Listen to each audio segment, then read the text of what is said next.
have you heard of the MCU? It's kind of a big deal. In like a culture-defining, all-encompassing, soul-devouring kind of way. It's great. And after 10 years of world-building and crossovering, we got Avengers: Infinity War and Endgame, the dramatic conclusion to the most ambitious saga in film history. We're all familiar with the story, since the box office returns are proof pretty much everyone watching has seen it. But, and this may not come as a surprise, it plays out very differently in the source material. And I'm here to... Oh god, my back. Ugh. And I'm here to, do the thing. It's hard to remember what my line is because this is so heavy. Oh, whatever, man. I'm Jocelyn, and I do all the research nobody else wants to, straight from the desk of Death Battle! Ouch.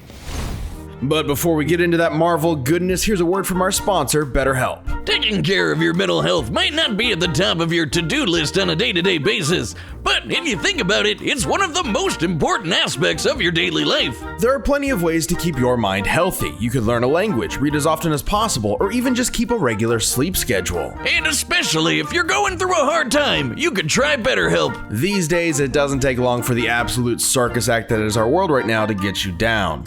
And therapy could be the perfect place for you to get your thoughts and feelings in order. BetterHelp offers online therapy, video, phone, or even live chat, so you don't need to be on camera if you don't want to. In-person therapy can be crazy expensive, and BetterHelp is way more affordable. Not only that, you can be matched with a therapist in less than 48 hours. Our viewers get 10% off their first month at betterhelp.com/deskov. That's betterhelp.com/deskov.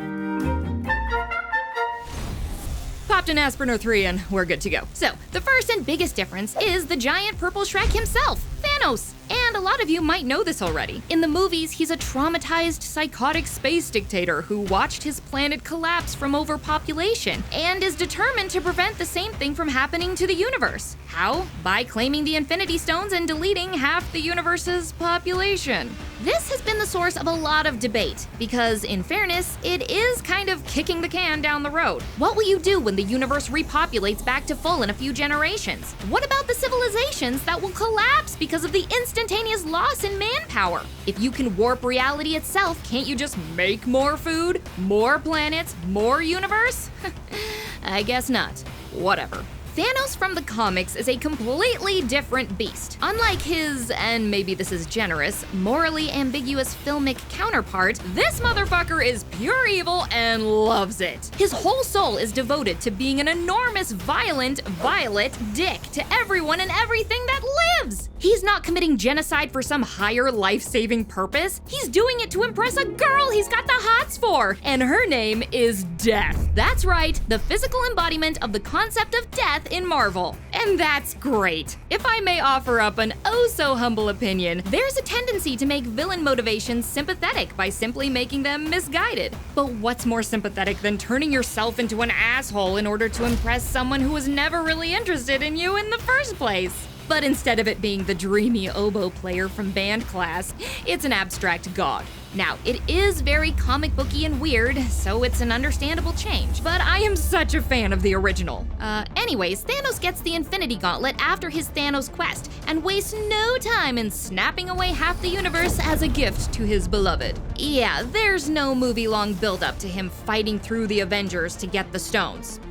Gems. Marvel's heroes are just sitting around, minding their business, then oops, half of everyone you know is gone, just zooped from existence. Sorry you didn't get to do anything, Hawkeye. At least that's the same as the first movie. But not only is the rest of that completely different, it also shows us how much more powerful the Infinity Gems are than the Infinity Stones. You can't even touch the Power Stone without blowing up. No such issue with the gems, and you can use them as much as you want. Thanos isn't a one-pump chump here, he can go all night. And instead of setting up some epic time travel plot, all of Earth's heroes show up at Thanos' doorstep to kick his ass. Completely, hilariously, suicidally misguided. And Thanos proves it. And the lineup is way different. Sure, you got Cap, Spidey, and Hulk, but Star-Lord hadn't even been created yet. Thor was merged with this guy, Eric Masterson, and Iron Man wasn't the big protagonist. That'd be Adam Warlock. And after briefly landing in the hands of Nebula, who was driven crazy by Thanos and has giant 80s hair, the Gauntlet was eventually claimed by Adam, and he promised to use it more responsibly and less genocide-y than Thanos. The farm is there though, and that's great. But a weapon like that won't stay idle for long, and this storyline continues in the next big crossover arc, Infinity War.